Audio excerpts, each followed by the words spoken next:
another YouTube video. It is part 2 of my question and answer session from a couple of weeks ago. As you can see, it's still the same day for me. I haven't changed my wig. I'm sitting in the same spot. My house is still dark as shit, so enjoy that. And the lighting is still fucked up because Jessica's still not here and I'm lighting this myself. But anyways, here we go. Question and answer, part 2. Watch part 1 if you haven't already. If you have a question, put it in the comments and we'll do another one of these videos coming up in the near future because I love doing these. It's super fun. So write your questions below and I'll try to answer them later. All right, on to this. Question number 1. Who cooks in your house and favorite dishes? I would say the main cook is me. I really enjoy cooking. I think wouldn't I make a fabulous 1950s housewife? I love cooking. I love sewing. Like, I'm basically June Cleaver sitting right here, you guys. Can you imagine? Anyways, I do love cooking completely seriously. I love grocery stores for the same reason I love fabric stores, because they're all potential. You walk into a fabric store and it's just like, I could make anything. Look at the endless possibilities, right? Same thing at the grocery store. I can make anything. Look at the endless possibilities of food. So I'm the person who buys weird shit. I'll like walk by the produce and be like, what the fuck is that?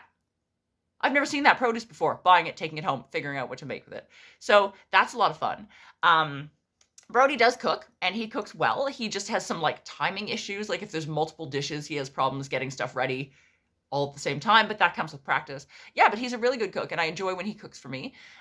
He's just not as practiced at it as I am. But some of my favorite dishes, I've said this before, Yorkshire puddings. My God, do I love Yorkshire puddings.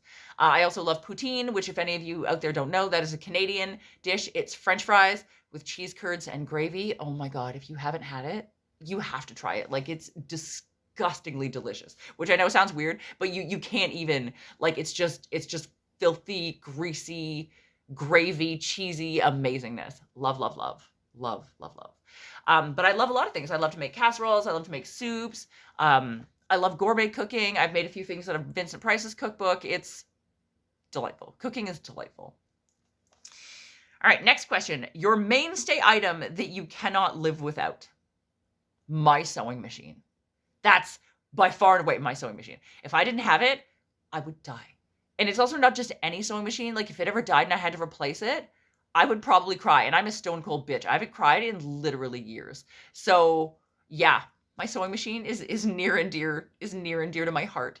And a few years ago, I had to take it to the sewing machine repairman, and it had a major problem. And he looked at me and was like, this is not worth it. Like, do not fix this. Just get a different sewing machine. Like, this is going to cost you more than it's worth. And I got really sad, and I was like, but you don't understand. Like, this is my sewing machine. Like, this is mine. This is not just any sewing machine. Like, this one has made me everything that's in my closet. Like, I can't just get a different one. And he's a very old European man, and he's very sweet. Actually, he's not. He's very grumpy, but he understands. And he looked at me and he said, okay, I understand. I fix for you. And he did, and he fixed my sewing machine and brought it back to life, and it was amazing. It was amazing. So my sewing machine, that is my answer to that. Okay, this one was written in all capitals. It said, how did you become such a sweet angel? And I know exactly who wrote this, and he is biased. He is a biased person. Don't say it. Don't tell everyone I'm a sweet angel. You'll ruin my reputation. Anyways, his name is Ben. And he is the sweetest, loveliest human being ever. He's also very talented. Like, his sewing is fucking blows me away. Like, blows me away. And I have a top secret reason for knowing Ben that I will be able to tell you about soon. I cannot talk about it yet, but my God, get ready. Because when you guys get to meet Ben, when I tell you my top secret news for 2023, you're gonna be impressed. Hold on to your seats. Okay, next question. If you got married, would you sew your own gown?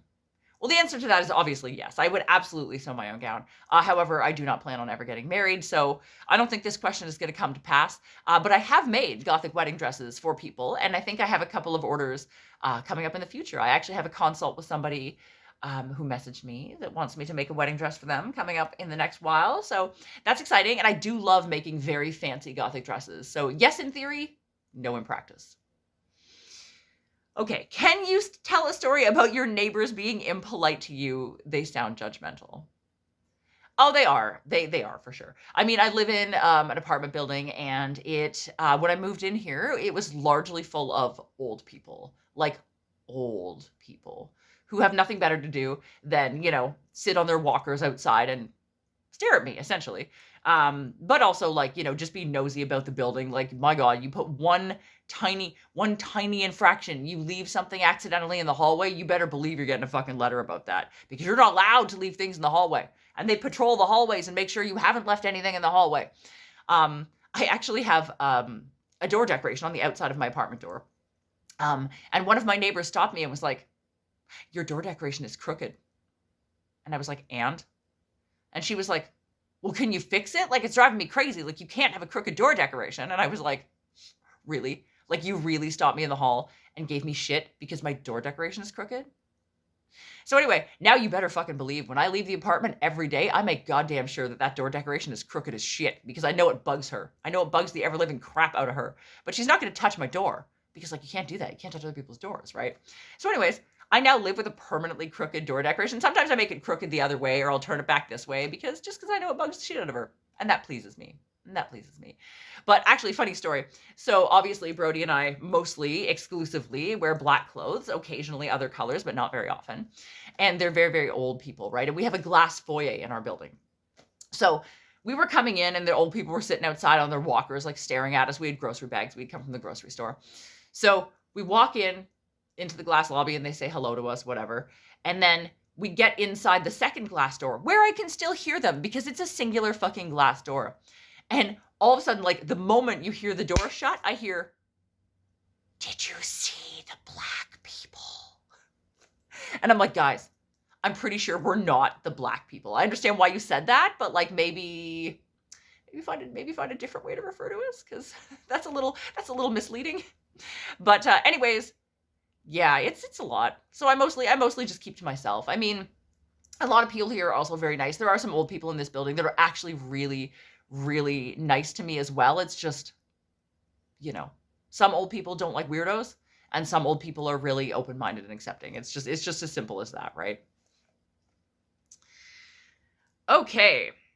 When you look back on your career of sewing, what are you most proud of?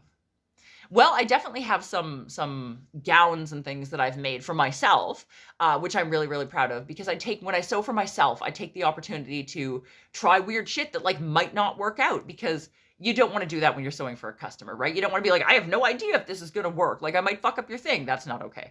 But when I'm sewing for myself, I take huge risks and make weird shit because I can. And if it doesn't work out, like whatever, it's not a problem, because it's for me and I just do something else, right? But that's a lot of fun. But one of the things that I'm most proud of, I have not been able to talk about yet. I've alluded to it in a couple of past videos, and also just a moment ago when I talked about Ben, but I will be talking about it soon. Like, honestly, probably within like the next month-ish, I should be able to talk about it. And it is one of the things that I am most proud of. And I'm so excited to tell you guys. I wish I could tell you right now. Okay. Next up. When did you realize that you didn't want kids? People judge me for not wanting them. Oh, that's fair. People judge the shit out of me for not wanting them too. But I think I've always known that. Like, even when I was young, like even when I was a child myself, and I was aware that like, mummies got pregnant and then had kids, I knew that wasn't for me. Some people want them, some people don't. And I think if you don't want them, you shouldn't have them. Which is fine. If you do want them and you do have them, that's amazing. That means you actively wanted them and you're going to love them and take care of them. But I've known a lot of people that I've met in my life that have come from families that didn't want kids, and they just had them because that's what you're supposed to do, or, somebody got pregnant and didn't believe in abortion or didn't want to have one, or whatever the reason was. That's their personal choice. But they had shitty lives, like, alcoholic parents, bad homes, told they weren't wanted, had very bad situations. Parents left the house, left the kids alone when they shouldn't have, when they were way too young, all that stuff. And those people are really fucked up now, right? Those people are really fucked up now. And it's because like those were people that didn't want kids. They wanted to have a life as if they didn't have children, which they led anyway, but when they had children, which is not fine, right? If you have a little human that you have to take care of, that's your responsibility. You have to take care of it. You have to love it. You have to clothe it, feed it, make it feel loved and special the way my parents did. And if you don't want that, then don't have them, right? It's as simple as that. So as much as people might judge you for it, if it's the right choice for you, then it's the right choice for you. And it's definitely the right choice because you don't want to end up with babies that like you don't want and don't want to properly take care of. Because if you even slightly resent your child, they're going to fucking know it. And like, that's not okay. So I have just always known that having kids is not for me. I like my child-free life. I like being able to do whatever I want all the time. I like having a house full of dangerous shit that is definitely not child-friendly. And, you know, that's the way it is. And if you like kids and you want them and that's the right choice for you, then great. Different strokes for different folks. That's what makes the world go round, right? Okay. How long have you and your partner been together? I don't actually know the answer to that, which Brody is going to be really upset about. But we have been dating since we were, I want to say 16. So since we were 16 is the answer to that. It feels like a long time and also not a long time at all at the same time, which is very weird. But I can't picture being with anybody else. He is absolutely delightful and very cute. He doesn't agree to be on camera very often. Obviously, he's awkward as fuck on camera. But also, people have been being rude to him on my YouTube channel lately. They've been leaving rude comments about Brody, which I really super don't appreciate. Leave all the rude comments about me you want. I can take it, whatever. I don't give a shit. I got thick skin. But Brody is a sensitive human being, and it's very hurtful when people leave rude comments about him. So hopefully, I'll be able to convince him to be on camera more in the near future. We'll see. What was the first goth band you ever listened to? I'm going to say Typo Negative, completely honestly, because I was listening to heavier music at that time. And again, this depends on what you define as goth bands, right? But, you know, at that time when I discovered Typo Negative, and I still listen to these bands, but I wouldn't consider them like traditional goth bands, you know, Rob Zombie, Nine Inch Nails, that kind of stuff, Marilyn Manson at the time. Great, heavy, industrial, not really like goth the way that like Sisters of Mercy, Bauhaus, that kind of stuff is. But I was not listening to Sisters of Mercy, Bauhaus, etc., Joy Division at that time. So I would say the first traditionally recognized goth band that I ever listened to was Typo Negative, and I still listen to them, and my God, do I love them. So there you go. Have you, at any point in your life, wanted to be anything other than a seamstress, and if so, what? So here's the funny thing. I didn't actually ever want to be a seamstress. This just happened completely randomly, to be honest with you. When I was little, I wanted to either be a marine biologist or a dinosaur digger-upper. That's what I always said when I was a kid. And I still love both of those things. I watch a lot of documentaries on like ocean stuff and like dinosaurs, go to museums about dinosaurs. I think that shit is fascinating. However, I think I would die. If I was in a science-related career, I think I would die. Like, I am an art kid, obviously, through and through. So I didn't ever want to be a seamstress. I just really wanted to learn to sew, to make things, as I talked about in my previous Q&A video, how I started sewing, why I started sewing. Watch that video if you haven't seen it. But once I figured out how to sew for myself, because I have a very unusual body, other people with unusual bodies, like drag queens and whatever, started to come to me and be like, hey, can you sew for me too? Because I also cannot buy traditional clothes out of stores like ready to go. And I was like, yeah, for sure. Like, and then I just started doing it, and then word of mouth. And then other people were like, oh, well, if you make drag queen gowns, like, can you hem my pants? And I was like, yeah, I guess I can hem your pants, whatever. And I just sort of fell into it naturally. So I don't know. I love it. I wouldn't change it. I'm very happy that I'm a seamstress. I love sewing every day. That's delightful. But yeah, it wasn't anything that I ever like, I'm like, oh, I'm going to grow up and be a seamstress. That's not the way it went down for whatever reason, but I'm very happy I'm here. Okay. If money was no object, where would you go on holiday to? Oh, you can bet your ass that I would go back to Europe. I had a fantastic time when I went to England, when I went to France. I wasn't there long enough. I went to Whitby Gothic weekend. Amazing. I have very, very fond memories of that trip, and I fucking loved it. I would love to go to Germany. Oh my God, WGT is on my bucket list. I just have to find some money, and I'm going to be there. But like, oh, travel is so expensive, and I'm always broke. But like, yeah. If money was no object, yeah, I would go to Europe and I would tour around all the places I've always wanted to go to. Prague. Like, I would stay there for a very long time, probably until they kicked me out. But there's so much cool shit. Everything is so much older. The cemeteries, the castles, the history, the buildings, just like everything here is so much newer than that, just because this country isn't that old. So we just don't have a lot of cool old shit. And I love cool old shit. So I got to go other places to be able to see it, right? All right, this is a really cool question. What is a goth band that you think is underrated? So the reason that I think this is an interesting question is because I have an immediate answer to this. Normally I'm like, I don't know, like this or this or this. I have an immediate answer. And the answer is October Noir. They are fucking amazing. I found them completely by accident. I follow a few typo negative accounts on Instagram. And one day I was just scrolling through Instagram and I saw a video clip of this band that I didn't recognize. And I was like, who the fuck is this? This isn't typo negative. And the caption underneath said, if you like typo negative, check these guys out. And I was like, whatever, I gotta get ready to go to work. I gotta do my makeup and stuff. Yeah, I'll put them on YouTube. I'll check them out. So I went on YouTube, plugged in October Noir, and just listened to them while I got ready. And like, holy fuck, I have never turned back. Like, they are amazing. And the caption was right. If you like typo negative, fucking check out October Noir. They are, I mean, Peter Steele is dead.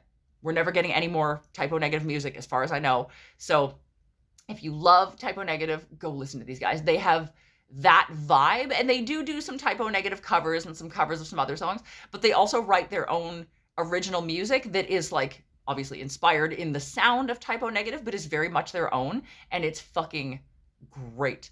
And actually now I talk to them on Instagram. I talk to the singer and the drummer sometimes, and they are fucking really nice human beings as well. And I also might be making something for them coming up. They asked me to make something and I'm so excited. I'm like fangirling over here. They're fucking cool. Check out October Noir. You're not going to regret it. Holy fuck.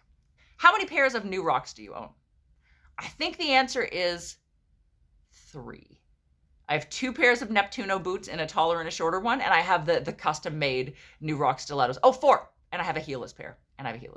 They're cool. I want to do an updated shoe and boot tour video, but I haven't got there yet. So that's on my to-do list. Okay.